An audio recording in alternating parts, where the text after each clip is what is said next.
down the road in her red Cadillac. And she was just having the time of her life, and she was pulled over by a blonde police officer. And so the blonde police officer asked the blonde driver to see their driver's license. And the blonde was looking through her bag because she was all nervous and flustered about this, and said to the police officer, you know, what does it look like? She said, well, it's square and it has your picture on it. So she dug through her purse and she came up with this little square mirror, and she handed it to the blonde police officer. And the blonde police officer looked at it and said, oh, I didn't know you were a police officer.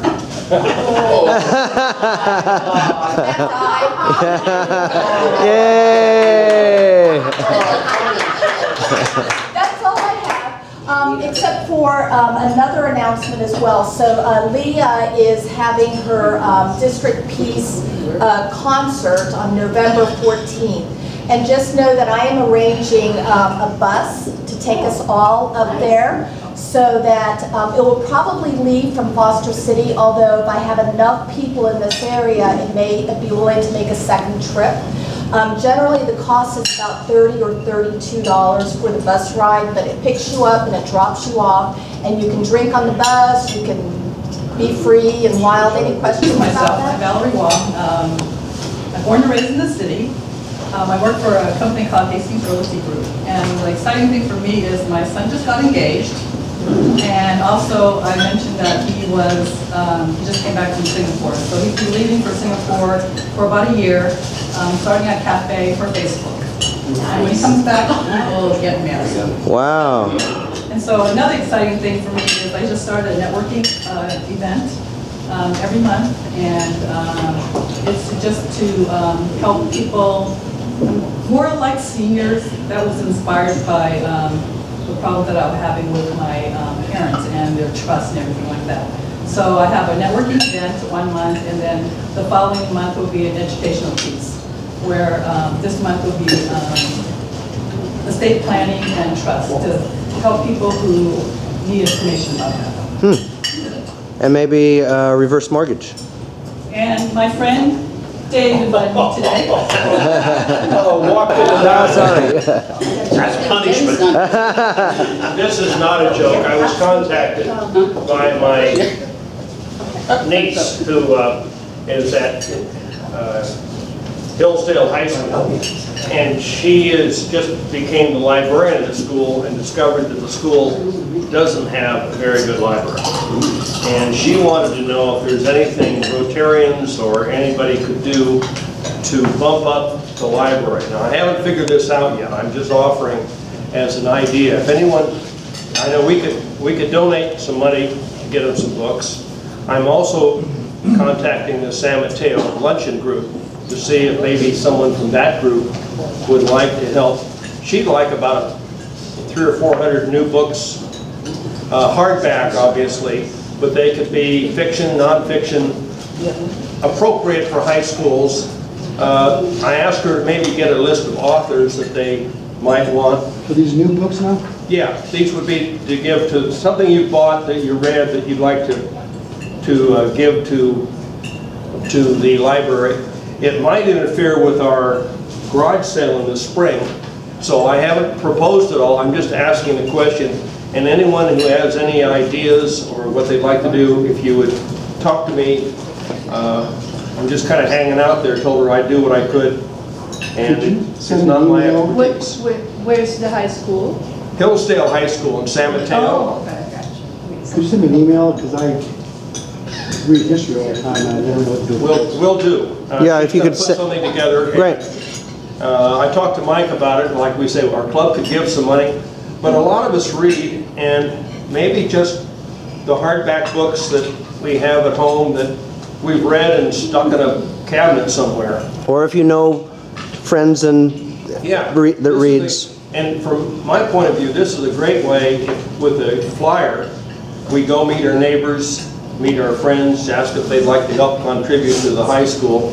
I don't think they're going to shoot you for asking if you'd like to help kids out.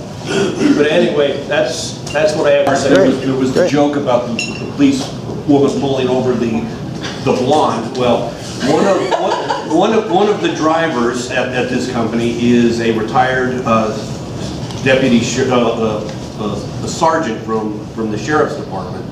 And when he's your chase driver, you are in for the ride of your life, because he can make illegal U-turns, he can do this, he can do that, because, okay, if he ever gets pulled over, he just pulls out his badge with his driver's license and, you know, it's, oh, have a nice day. So there's more to that story than a joke.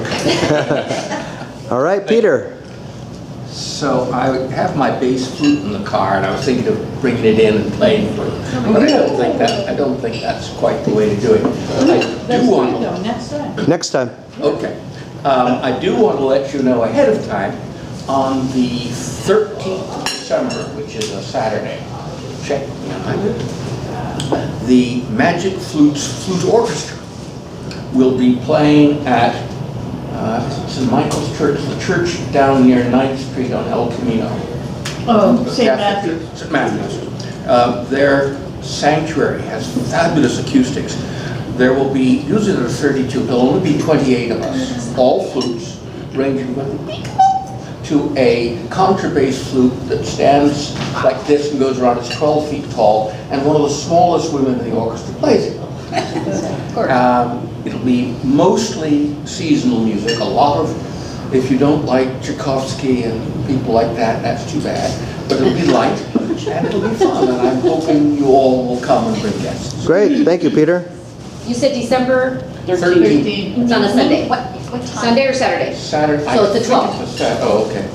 I'll send out one of those I'm days. assuming it's in the evening. Yes. No, it's about 2 in the afternoon. Well, you know that I do the work into health and wellness, and I'm really excited to say that later this month we're going to do a special. I'm working with a couple of my associates on a special project, and that's related to children with disabilities. So, and we have great results, I have to tell you. I can tell you a lot of results that we're having with children with learning disabilities, children or adults with learning disabilities, autism, attention disorder and so on. So, and we literally right now we're working with 2 families, and the kids are the therapists and saying, what are you doing with the children? So we decided to do a special event, focus on that. And one of the main, actually the person who's going to organize that is a naturopath who I work with. So just wanted to let you know, if you know, it's going to be an education evening, probably in 3 weeks' time. There's a lot. I highly recommend. If you want any information, let me know. It's going to be very educational and with real stories of how literally we are improving. So that's very exciting. Very exciting. Thank you. Don't forget Bacon and Brew, and excuse my early departure, but I have leadership in Redwood City at 9 o'clock. Tell us a little bit about what you're doing for leadership. Tell us about, for people that don't know, tell us about what is leadership. Program that is offered and run by the San Mateo Chamber of Commerce, and it was started by Carol Groom and a few other great people here at San Mateo to provide an educational forum to groom potential leaders in the community. And it's 30 years old, and it's we run the program for Foster City, San Mateo, Burlingame, and Hillsborough. And it's a pretty nice feather in the Chamber's hat. And I was very lucky this year to be sent by the Chamber, my employer, and it's a 9-month program. We meet typically once a month, and today we are visiting the jail. It's all about police services, meeting with a SWAT team. You spend an entire day. You also have to read a book, and you also have to do a project with a presentation at the end of your 9 months. So, great. Yeah. Thank you. Great. All right. It's an age thing. It's an age thing. As I was lying around pondering the problems of the world, excuse me for reading it, but I don't want to make a mistake here. I make enough anyway. As I was lying around pondering the problems of the world, I realized at my age, I really don't give a hoot anymore. If walking is good for your health, the postman would be immortal. A whale swims all day, only eats fish, drinks water, but is still fat. A rabbit runs and hops and only lives 15 years, while a tortoise, which doesn't run and does mostly nothing, yet it lives for 150 years. And you tell me to exercise? I don't think so. Just grant me the senility to forget the people I never liked, the good fortune to remember the ones I do, and the eyesight to tell the difference. Now that I'm older, here's 20 items that I have discovered. 1, I started out with nothing, and I still have most of it. My wild oats are mostly enjoyed with prunes and all grain. I finally got my head together. This is number 3 now. I finally got my head together, and now my body is falling apart. Number 4, funny, I don't remember being absent-minded. Number 5, funny, I don't remember being absent-minded. Number 6, if all is not lost, then where the heck is it? Number 7, it was a whole lot easier to get older than to get wiser. Number 8, some days you're the top dog, some days you're the lamppost. The early bird gets the worm, but the second mouse gets the cheese. Number 9, I wish the buck really did stop here. I sure could use a few of them. Number 10, kids in the back seat cause accidents. Number 11, accidents in the back seat cause kids. Number 12, it's hard to make a comeback when you haven't been anywhere. Number 13, the world only beats a path to your door when you're in the bathroom. Number 14, if God wanted me to touch my toes, he'd have put them on my knees. Number 15, when I'm finally holding all the right cards, everyone wants to play chess. Number 16, it's not hard to be expenses, they're everywhere. Number 17, the only difference between a rut and a grave is the depth. Think about that one, folks. You've got to remember those early roads you used to drive on. Number 18, these days I spend a lot of time thinking about the hereafter. I go somewhere to get something and then wonder, what am I hereafter? 19, funny, I don't remember being absent-minded. Number 20, have I sent this message to you before? Thank you, Skip. We're coming around, Jerry. All right, well, since we heard from a couple of native San Franciscans, I want to chime in and tell you, I too was born and raised in San Francisco in the Mission District. Vernal Heights, now the realtors call it Vernal Village. That's pretty disgusting.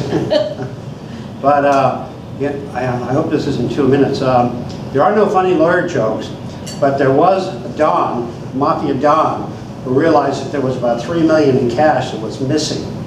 So he suspected his accountant.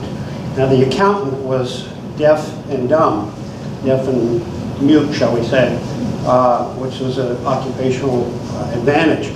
But he suspected the accountant of absconding with the $3 million in cash. So he calls the accountant into his office, and he has his lawyer, who also is able to communicate in sign language. And he tells the lawyer, he says, you tell him, the accountant, that there's $3 million missing, and I want to know where it is. So they're communicating by sign language, and the Don says to his lawyer, he says, well, what did he say? He says he doesn't know anything about the missing $3 million. He says, you tell him I think he's got that $3 million and he better cough it up.